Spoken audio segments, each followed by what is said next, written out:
के देहात में एगो खीर बनेला जाउर जे के कहल जाला। तो 2 लीटर चाउर दूध रहेला तो 1 किलो में चावल डाला जाला, आधा किलो चीनी तो हो जाला खीर। लेकिन एगो तस्मई बनेला जोन में 20 लीटर दूध 100 ग्राम या आधा किलो चावल। तो बेचारी जब तस्मैया बनावत रहली तो उनका पास बड़ा काम रहे सर जी।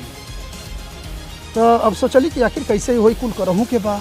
तो देखली तो उनके घरवा के बगलिए में एगो मलाह भाई परवर के खेती कर। आप लोग के पता बा, हमारे दर्शक लोग के भी पता बा कि जो तस्मैया में चौरा डालल जाला कि आधा घंटा मलल जाला। अब बड़ा प्यार स्वामी जी एक शब्द लिखते हैं कि सकल पदार्थ यही जगमाही कर्म ही नर पावत नहीं। तुलसीदास के हर जगह तू नाम लेत हवा कि तुलसीदास का से कह देना अपन ही उ खुदे मेहरारू को छोड़ देना, तू मेहरारू को ले एगो दुख के साथ हम बात कहो। बताओ एक आप लोग ई मत जानब कि कॉमेडी करतड़न, अपना मेहरारू का गहना भी बेच के हम गाना गा देले बनी।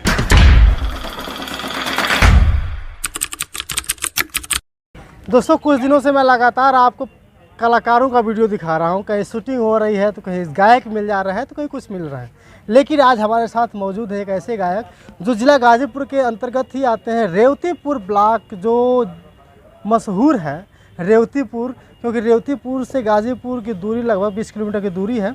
वहाँ से चलकर आए हैं गाजीपुर लंका मैदान में। हमारे साथ मौजूद हैं शैलेंद्र कुमार जी जो आज सिंगिंग कर रहे हैं और लगातार सोशल मीडिया पे छाए हुए हैं। तो सबसे पहले आपका स्वागत है सर जी। सबसे पहले आपको नमस्कार, और आपके चैनल के माध्यम से जितने दर्शक हमको देख रहे हैं उनको हाथ जोड़कर मैं प्रणाम करता हूं, क्योंकि इन्हीं लोग के बदौलत दुनिया टिकी है। शैलेंद्र व्यास जी जी। अरे पहले कभी जो गायक होते थे उसको व्यास कहा जाता था और आप भी व्यास ही हैं। और व्यास जी कब से गाना गा रहे हैं आप? पहले तो यहाँ व्यास का अर्थ आपको बता दूं मैं, क्योंकि आपके अंदर ये प्रश्न था लेकिन आप कह नहीं पाए। जी, व्यास का मतलब एक ये होता है, एक राइटर होता है। राइटर गाना लिख कर किसी को दे दे, जब वो गाना गाता है तो उसको सिंगर कहा जाता है, गायक कहा जाता है। और जो गाना लिखा है उसको कवि जी कहते हैं। भोजपुरी में पहले कहल जाता है, अब अंग्रेजी में राइटर कहल जाता है, यही नाम। लेकिन व्यास का मतलब ये होता है कि स्वयं गाना लिख करके स्वयं गाया जाए, उसको व्यास कहते हैं। स्वयं लिख करके गाया जाए। और रही बात भोजपुरी की जी, तो आप भोजपुरी सिंगर हैं तो भोजपुरी में बात किया जाए तो बढ़िया रहे। जी जी बिल्कुल सही। और आपो लोगों के बहुत बढ़िया लागेला जब हम भोजपुरी स्टार्ट करेला। काहे कि भोजपुरी में बात करे बड़ा मीठ लागे। कहा जाला कि बड़ी बोलिए में तो जान बा, तो भोजपुरी जो बोला ओकरे में बोली में और ही जान लागेला। तो शैलेंद्र भैया कोनो गाना बा जो गोले बड़ा इस फील्ड में? जी, हमारा चैनल का नाम है, सबसे पहले बता दूं दर्शकों को कि हमारा चैनल का नाम है बालाजी रेवतीपुरी। बालाजी रेवती जी, आप लोग उसको जा करके सर्च करिए और उस पर देखिए तमाम हमारा गाना है। देखिए फिर हमसे गलती हो गई भोजपुरी में बोले कि आप जी जी क्षमा चाहब। तो आप लोग जाएँ, हमारा चैनल के सब्सक्राइब करी। चैनल का नाम है बालाजी रेवतीपुरी। वहाँ तमाम हमारे गाना बाड़म सा हम आपका सामने इंटरव्यू देते नहीं तो जरूर 2-4 लाइन सुनाइबो करो जरूर जी। और उस पर एक बात और बता दूं आपको कि 60 मैंने मूवी हम बनाता हूँ। 60 मूवी का कलाकार भी हुआ तो? जी, छोटा मूवी बनाता हूँ। आप लोग का प्यार दुलार यदि रही तो आने वाला 6 महीना साल भर में बड़ा फिल्म हमारे यहाँ से कम 1 घंटा का। अरे वाह। उसमें हमारी हीरोइन है आजमगढ़ की पीहू पियाली जी। अच्छा, उन्हीं के साथ। कहाँ की है? आजमगढ़ में देखिए, कल उनके यहाँ पहली दफ़ा हम गए थे तो सिटी में अपना घर छोड़ करके सिटी में रूम ली थी, वहीं हम रात भर रहे थे। मुलाकात हो गई थी। जी हाँ, सुनाइए कोई गीत। तो कल हमारा जो वहाँ शूट हुआ उसी को सुना रहा हूँ। वहाँ हमारा 2 गाना शूट हुआ। एक गाना का बोल ये था कि मलहा से मलबले बाड़ू यादो जी के खियावल है बाड़ू, यादो जी के खियावल है बाड़ू, कि तो हर महल क चर्चा यूपिया बिहार भइल बा, आ एक बेर खाए खातिर सोहनो परेशान भइल बा। हे मलहा से मलबले बाड़ू यादो जी के खियावले बाड़ू, कि तोहरा माल क चर्चा यूपिया बिहार भइल बा, आ एक बेर खाए खातिर अमितवो परेशान भइल बा। शैलेंद्र भैया जब तुम लोग गावे लो जी तो ना लगला कि हम द्व्यर्थी गाना गावत थे? इसका अर्थ मैं आपको बता देना चाहता हूँ। जब इस गाना का हमने रचना किया, लिख लेने के बाद प्रभु से हमने कहा कि प्रभु हम सत्संग से भी जुड़े व्यक्ति हूँ, दुनिया में केहू यदि प्रश्न करी सुनला से तो आपको यही लागल हमरा के कि तुरंत इनके जूता उठा के मारी। कहने का मतलब यह है कि दर्शक भी यही सोचते जी जी जी, हम दिल में कुछ ना रखिला। जे भी सुनल हमार कि मलहा से मलबौले बड़ू क्या कह रहा है यार, हमको भी बुरा लगा। लेकिन परमात्मा से हमने कहा यह भगवान का अर्थ दे दे, अंत दुनिया पूछी तो हम का कहब। तो देखिए परमात्मा ने हमको अर्थ दिया कि हमनी के देहात में एगो खीर बनेला जाउर जे के कहल जाला। तो 2 लीटर चाउर दूध रहेला तो 1 किलो में चावल डाला जाला, आधा किलो चीनी तो हो जाला खीर। लेकिन एगो तस्मई बनेला जो में 20 लीटर दूध 100 ग्राम या आधा किलो चावल। तो बेचारी जब तस्मैया बनावत रहली तो उनका पास बड़ा काम रहे सर जी। तो अब सोचली कि आखिर कैसे होई कुल करहूँ के बा। तो देखली तो उनके घरवा के बगलिए में एगो मलाह भाई परवर के खेती कैले रहलन। तो दौड़ल गली तो कहलिए भैया हमारे एगो मदद ना कर द। तो कहलन कि का हम कर सकते हैं, बोलो बहिन। तो कहली ला ना हमारे चौले के मल द। आप लोग के पता बा, हमारे दर्शक लोग के भी पता बा कि जो तस्मैया में चौरा डालल जाला ओके आधा घंटा मलल जाला आ बड़ा प्यार से सम के मल दी तो तुरंते टूट जाई।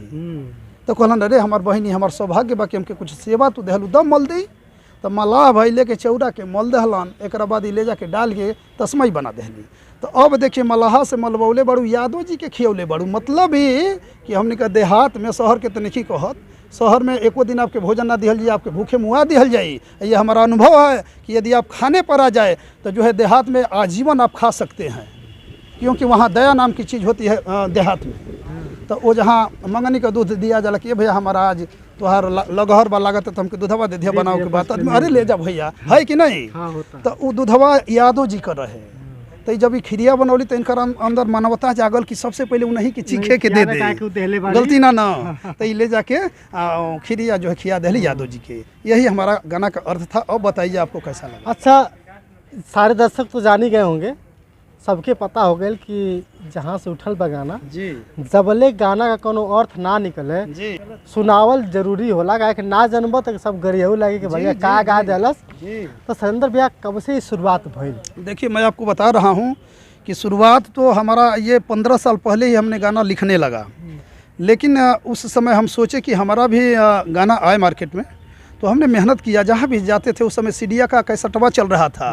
तो जहाँ जाते थे तो कोई कहता था 50,000 दे दो बना तो तुम्हारा 8 गाना करा देवे सीडी कैसेट में। उस समय हम कमाते भी नहीं थे सर जी।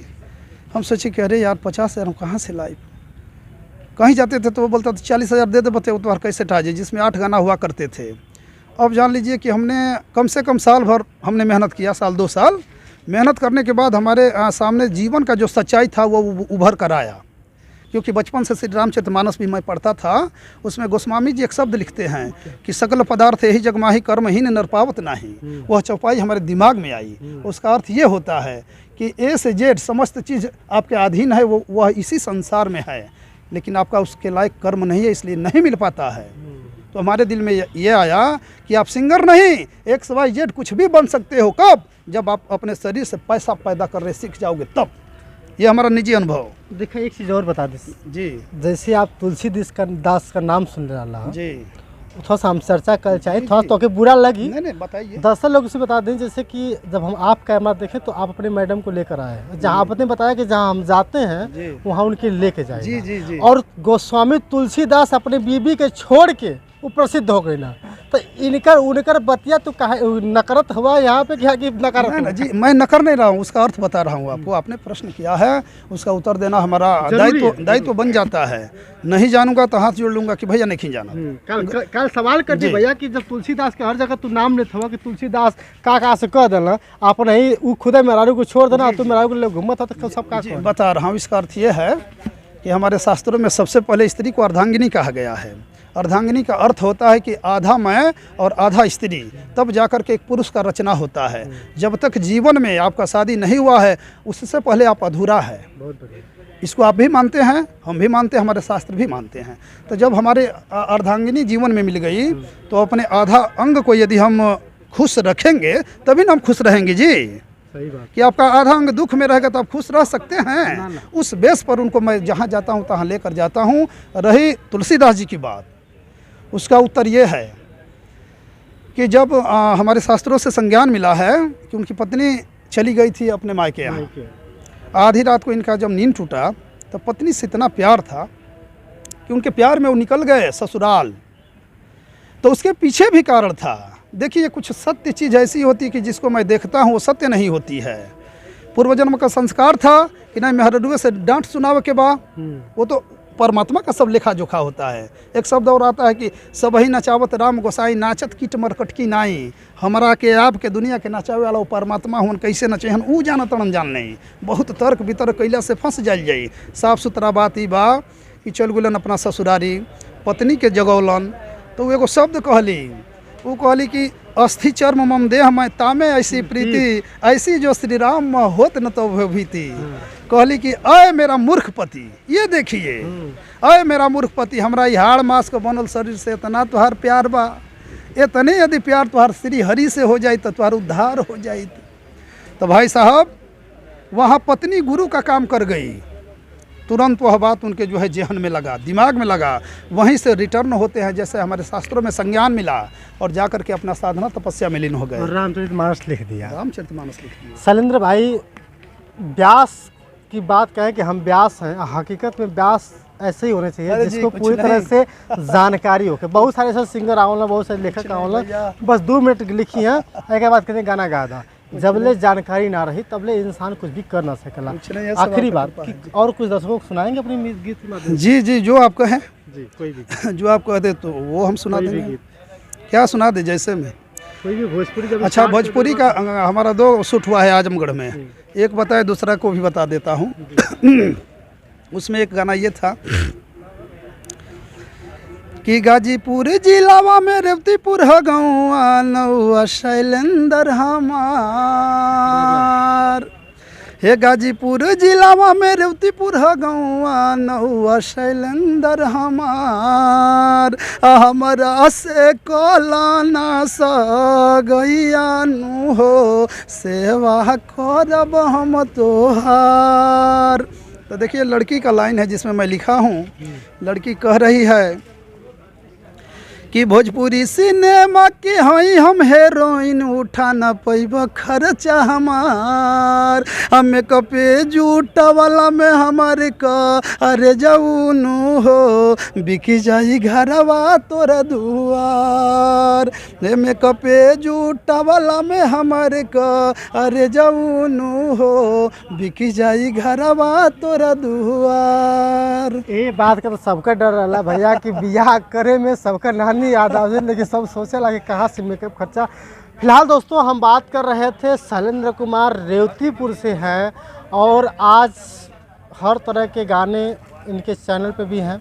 और बालाजी रेवतीपुरी इनका चैनल है, सब्सक्राइब करिएगा, ढेर सारा प्यार दुलार दीजिएगा। काहे खातिर कि जबले तो हम लोग का साथ ना रही तो ऐसा कलाकार कोनो काम करने के। एगो बात चाहे हाँ, एगो दुख के साथ हम बात कहो। बताओ।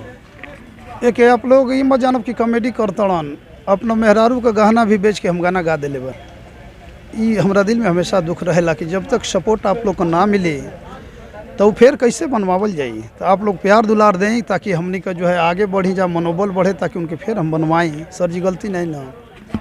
दोस्तों, इस दुख को नहीं, हम इसको आप ये दुख कर रहे हैं, लेकिन ये असली हकीकत हम आपको बताने जा रहे हैं कि जब तक इन्होंने कहा कि जब तक अर्धांगिनी का साथ नहीं होगा तो अर्धांगिनी का साथ ऐसे ऐसे मोड़ पर आता है कि लोग समझ पाना भी बहुत समझना भी बहुत कठिन हो जाता है। जैसे इन्होंने कहा कि हमने पत्नी का गहना बेच दिया है, तो मुझे लगता है कि अगर आप लोगों का प्यार दुलार रहा तो जितना का बेचे हैं उसका 20 गुना पैसे से कमा करके उससे उनकी सारे वस्त्र का जो कहते हैं ना गहना बना कर देंगे। ये आप लोगों का प्यार दुलार रहेगा। बाकी इंटरव्यू इनके मैडम का भी करेंगे आने वाले समय में। बहुत बहुत धन्यवाद दोस्तों। तो आप देख रहे थे सत्या एक्सप्रेस, मैं सत्यानंद स्वामी। शैलेंद्र जी बहुत धन्यवाद।